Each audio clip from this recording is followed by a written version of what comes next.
बिस्मिल्लाहिर्रहमानिर्रहीम। नाज़रीन अस्सलाम वालेकुम। मैं हूं आपका मेज़बान साबिर शाकिर वफाकी। दारुल हुकूमत इस्लामाबाद से कुछ ताज़ा तरीन इत्तलात और हम खबरें। बिलाखिर रावलपिंडी और इस्लामाबाद के दरमियान कुछ फासले कम हो गए हैं और ये कुछ फासले कम हुए हैं। बड़ी पिछली वीडियो सुन लीजिएगा। सारा दिन एक खेल तमाशा होता रहा, तगदौक की जाती रही, कोशिशें की जाती रहीं, टेलीफोन पे पैगाम रसानी, वैसे भी ज़रा बंदे भी एक दो आए गए और जो एक मसाहलियत कार हैं और जो ड्राइंग रूम के मुस्तकिल मंदूब हैं वो भी काफ़ी मुतहर्रिक रहे और उनके मुतहर्रिक होने से कुछ फ़ायदा हुआ। फिर जरदारी साहब वज़ीर-ए-आज़म शहबाज शरीफ साहब से पहुँचे, उनके पास मुलाकात की और लंबी गपशप लगाई और कोई सलाह मशवरा किया। उन्होंने भी कोई पैगाम पहुँचाया। हालांकि वो स्टिक के ज़रिए चल रहे थे लेकिन माशाल्लाह बड़े फिट नज़र आ रहे थे, ज़बरदस्त सेहत थी उनकी। तो बहरहाल खुशगवार मुलाकात के बाद जैसे ही वो उनकी मुलाकात ख़त्म हुई और उनकी मुलाकात ख़त्म होने के कुछ ही देर के बाद मालूम हुआ कि जनाब समरी पहुंच गई है या समरी अरसाल कर दी गई है।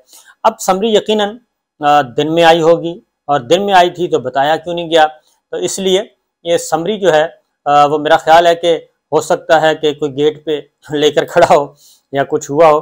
तो सारा दिन तो समरी का जिक्र नहीं था, तो समरी का जिक्र हुआ रात के कोई 10:30 बजे। तो बहरहाल जैसे तैसे हुआ। समरी अब इस तरीके से शायद नहीं आती होती। बहरहाल मान लेते हैं कि समरी मौसूल हो गई, आ गई और लेकिन ज़रा तरीक़ाकार का मुख्तलिफ है। अब वो सुबह यानी कि आज सुबह यकीनन, क्योंकि ख़बर पहले चलवा दी जाती है, पहले ख़बर चलवाई गई कि समरी मौसूल हो गई, फिर उसकी तरदीद करवा दी गई। अब रात के 10:30 बजे रात को ख़बर चलवाई गई, तकरीबन 10:30 बजे भी नहीं बल्कि 11 बजे ख़बर चलवाई गई थी, 10:30 पौने 11 बजे कि जनाब ये ख़बर समरी जो है वो पहुंचा दी गई। बहरहाल आ गई है। उसमें 6 नामों का भी बता दिया गया है कि 6 नाम हैं सीनियर मोस्ट जर्नलों के। उनमें सर फहरिस्त नंबर 1 पे सीनियरिटी के अतबार से लेफ्टिनेंट जनरल सैयद आसिम मुनीर शाह साहब हैं। नंबर 2 पे लेफ्टिनेंट जनरल साहिर शमशाद मिर्ज़ा साहब हैं। नंबर 3 पे लेफ्टिनेंट जनरल अजहर अब्बास साहब हैं। नंबर 4 पे लेफ्टिनेंट जनरल नौमान साहब हैं। नंबर 5 पे लेफ्टिनेंट जनरल फैज़ हमीद साहब हैं और नंबर 6 पे लेफ्टिनेंट जनरल आमिर साहब हैं। तो ये 6 3 स्टार जर्नलों के नाम उस समरी में मौजूद हैं। इस समरी पे ये समरी आ गई है। अब जो नोटिफाई करना है, ये 2 तरह के नोटिफिकेशन होने हैं। उसकी रीज़न मैं बाद में बता दूंगा। 2 तरह के नोटिफिकेशन होने हैं और सारा दिन वज़ीर-ए-आज़म हाउस में होती रही आइनी और कानूनी माहिरीन की मशावरत भी होती रही, क्योंकि ख़तरा है कि ये जो भी अपॉइंटमेंट होगी उसको चैलेंज कर दिया जाएगा और उस चैलेंज करने की सूरत में रिकॉर्ड दुरुस्त किया जा रहा है और एक एक चीज़, एक एक ज़ाब्ते और कायदे और ज़ाब्ते की कार्रवाई जो है वो मुकम्मल की जा रही है। फाइल का पेट भरा जा रहा है और उसके बगैर ये नोटिफिकेशन इस बार नहीं होना। 2 तरह के नोटिफिकेशन होने हैं। इन 6 में से 2 खुशनसीब होंगे। एक बनेंगे चीफ ऑफ आर्मी स्टाफ और दूसरे बनेंगे chairman joint chief of staff committee. ये 2 4 स्टार जर्नल बनेंगे। अब इसमें अगर तो सीनियरिटी को डिस्टर्ब ना किया गया तो फिर तो सब के सब अपने मामूलात के मुताबिक सरगर्मियाँ अंजाम देते रहेंगे, किसी को सुपरसीड नहीं किया जाएगा। और अगर लेफ्टिनेंट जनरल आसिम मुनीर साहब को आर्मी चीफ बनाया जाता है, साहिर शमशाद मिर्ज़ा साहब को बना दिया जाता है chairman joint chief of staff committee, तो इसका मतलब है कि बाकी नीचे के 4 जर्नल जो हैं वो मुस्तकिल तौर पे अपनी मुद्दत पूरी करेंगे, मुद्दत मुलाजमत, और मुकर्ररा वक्त पर रिटायर हो जाएंगे। लेकिन अगर इस सीनियरिटी को डिस्टर्ब किया जाता है और आगे जाके नंबर किसी का इंतखाब किया जाता है, फॉर एग्जांपल दूसरे और तीसरे का या तीसरे और चौथे का या चौथे और पाँचवें का, तो फिर जो सीनियर होंगे वो अज़ खुद, एक फ़ौज की रिवायत है जिसको अभी तक बरकरार रखा हुआ है, वो अज़ खुद क़ब्ल अज़ वक्त रिटायरमेंट ले लेते हैं और अपना ओहदा छोड़ देते हैं। तो इस बार कोशिश यही की जा रही है कि सीनियरिटी बरकरार रहे और किसी को भी क़ब्ल अज़ वक्त घर ना जाना पड़े। ये एक कोशिश है। इस कोशिश में किस हद तक कामयाबी होगी, किस हद तक नहीं होगी, ये एक मसला है। अब अगर लेफ्टिनेंट जनरल आसिम मुनीर साहब को आर्मी चीफ बनाया जाता है तो उनके जो 2 दिन का मामला है, जो मैं कह रहा हूँ 2 नोटिफिकेशन जारी करने पड़ेंगे, वो 2 दिन का जो मामला है उसको किस तरीके से कवर किया जाएगा, इस पे भी आइनी और कानूनी माहिरीन से मुशावरत मुकम्मल कर ली गई है। और अगर उनका इंतखाब किया जाता है जनरल आसिम मुनीर साहब का, तो फिर उस 2 दिन को भी कवर करने के लिए वो भी उसका भी आइनी और कानूनी रास्ता मौजूद है, उसमें भी कोई रुकावट एज सच नहीं है जो ब्रीफ किया गया है वज़ीर आज़म शहबाज शरीफ साहब को। बहरहाल, और अगर जनरल आसिम मुनीर साहब के हक़ में फैसला नहीं होता तो किसी और का इंतखाब है, तो फिर वो दूसरे नोटिफिकेशन की ज़रूरत नहीं रहेगी, फिर एक ही नोटिफिकेशन काफ़ी है।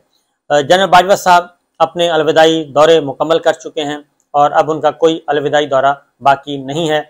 अब वो अपने ऑफिस में और अपने घर में खुशगपियों में मसरूफ़ हैं, लेकिन ड्राइंग रूम उनका आबाद है और वो मज़ीद 2 दिन आबाद रहेगा, क्योंकि अभी जब तक नोटिफिकेशन नहीं हो जाता। अब नोटिफिकेशन कब होना है, इस सिलसिले में मैंने आपको बताया कि जो वफाकी काबीना का खुसूसी इजलास कल बुलाया गया है जुमेरात के दिन, और वो खुसूसी इजलास भी शायद इसलिए बुलाया गया है कि जो इत्तेहादी हैं, तमाम के तमाम इत्तेहादी जमातें वो ऑन बोर्ड हों। आर्मी चीफ का फैसला कोई भी हो, वो किसी के भी हक़ में हो, किसी को भी अपॉइंट किया जा रहा है, उस सिलसिले में तमाम जो हुक्मरान इत्तेहाद है, उनके हुक्मरान इत्तेहाद में शामिल जमातें वो उसमें शामिल होंगी। और आपको मालूम है कि काबीना में हर जमात की नुमाइंदगी मौजूद है, खा वो किसी की 1 सीट है, खा वो 5 सीटें हैं या 10 सीटें हैं, सबकी नुमाइंदगी मौजूद है। यहाँ तक कि पाकिस्तान मुस्लिम लीग काफ, जो कि पाकिस्तान तहरीक इंसाफ की इत्तेहादी है, पंजाब में और वज़ीर आला चौधरी परवेज़ इलाही साहब हैं, मरकज़ में वो शहबाज शरीफ साहब के साथ हैं, तो काफ लीग भी मौजूद होगी। सिर्फ इस काबीना में पाकिस्तान तहरीक इंसाफ की नुमाइंदगी नहीं होगी, बाकी सब की नुमाइंदगी मौजूद है। तो ये इस तरीके से ये आर्मी चीफ का जो तनाज़ा है, वो अपॉइंटमेंट का तनाज़ा, वो बिल आखिर हल होने के करीब पहुँच चुका है। आज समरी आज भी अप्रूव की जा सकती है, इस बात का इम्कान है कि आज मंजूरी दे दी जाए, यानी कि बुध के रोज़, लेकिन जो ज़्यादा शुनीद है, ज़्यादा इत्तला पाई जाती है कि इसकी इत्तला जो है, ये इसकी कन्फर्मेशन जो है वो वफाकी काबीना से मंजूरी के बाद, यानी कि जुमेरात को वफाकी काबीना का इजलास होगा, उस दौरान इनकी मंजूरी दे दी जाएगी, नए आर्मी चीफ का तकर्रुर कर दिया जाएगा। और उसके बाद जनाब वज़ीर आज़म जो हैं वो तुर्की के दौरे पे चले जाएंगे, क्योंकि जुमेरात की शाम शहबाज शरीफ साहब ने तुर्की का दौरा करना है, और हमारी इत्तला के मुताबिक तुर्की जाने से पहले पहले वो हर सूरत में नए आर्मी चीफ की तकर्री करके जाएंगे।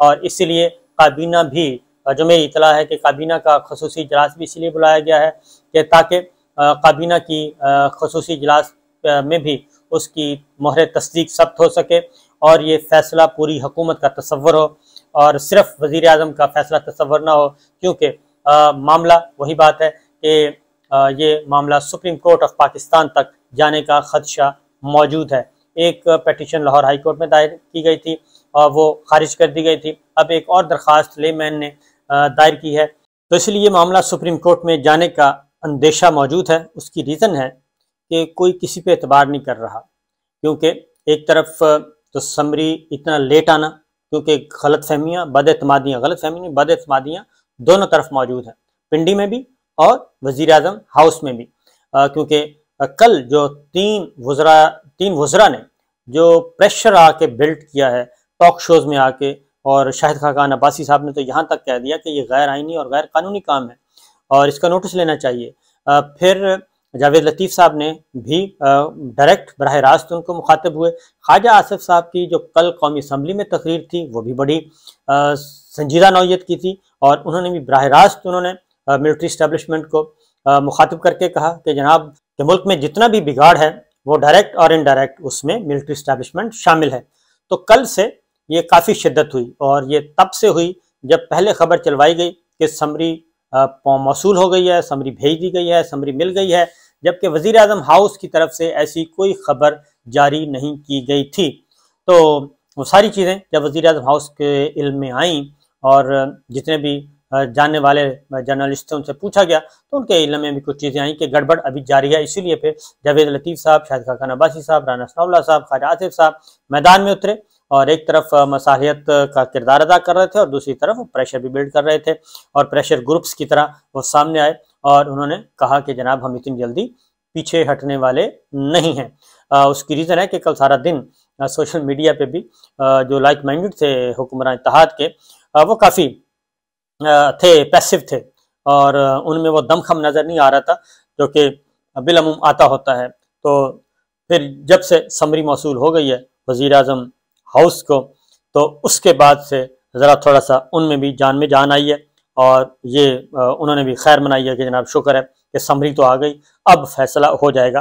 बहरहाल फैसला तो होना ही है और कितनी देर तक आप रुकावट खड़ी कर सकते हैं, कितनी देर तक आप कर सकते हैं, प्रेशराइज कर सकते हैं।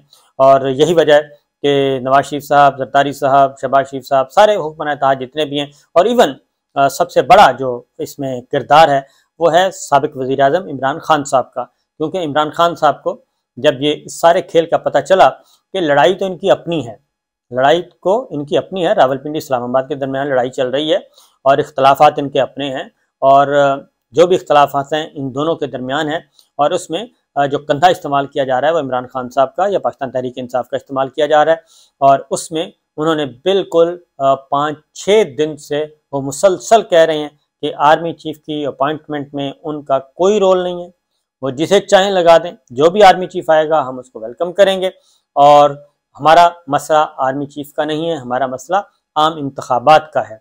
तो इमरान खान साहब को भी ये क्रेडिट जाता है और हुक्मरान इत्तेहाद को इसका मरहून मिन्नत होना चाहिए कि उन्होंने ये स्टेटमेंट दे के कम अज़ कम बाजवा साहब के रोल को काफ़ी मिनिमाइज़ कर दिया है और अब लगता यही है कि बाजवा साहब को बहरहाल जाना ही होगा और इसमें विद इन इंस्टीट्यूशन भी ये राय बहुत पहले कन्वे कर दी गई थी दौरा लंदन के बाद। जैसे कि मैं आपको बता चुका हूँ कि दौरा लंदन के बाद जिसमें बहुत कोशिश की गई नवाज शरीफ साहब को मनाने की कि जनाब एक्सटेंशन दे दें, अप्रैल तक कम से कम दे दें या जब तक हम हैं उस वक्त तक बाजवा साहब रहें, यानी अगले 1 साल तक एक्सटेंशन दे दें और उसके बाद मामला चलते रहेंगे, हमें क्या ज़रूरत है नए आदमी को आजमाने की।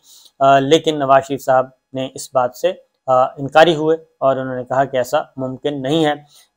मोमन जो है वो कहते हैं एक सुराख से नहीं डसा जाता, लेकिन जो मोमन ना हो तो वो तो फिर एक सुराख से कई बार कम से कम वो भी नहीं डसा जाता। आम इंसान भी एक सुराख से कई बार नहीं डसा जाता, उसको भी अकल आ ही जाती है। लिहाजा ये सारी सिचुएशन है जी। और अब फाइनली जो भी हो शहबाज शरीफ साहब प्राइम मिनिस्टर जो हैं वो नए आर्मी चीफ का तकर्रुर करेंगे और वो आज के चांसेस हैं कुछ 70-80%, लेकिन जुमेरात यानी कि कल उन्होंने जाना है तुर्की के दौरे से पहले वो नोटिफिकेशन करके जाएंगे और इस बात को यकीनी बनाएंगे कि नए आर्मी चीफ का नोटिफिकेशन हो गया और उस नोटिफिकेशन को मंजूर भी कर लिया गया है। जो भी रद्द अमल आना होगा वो 2-3 दिनों में आ जाएगा। और एक और ख़बर है, चलें उसके बाद वो आगे करेंगे। टाइम पूरा हो गया है, इजाज़त दीजिए, अल्लाह हाफिज़।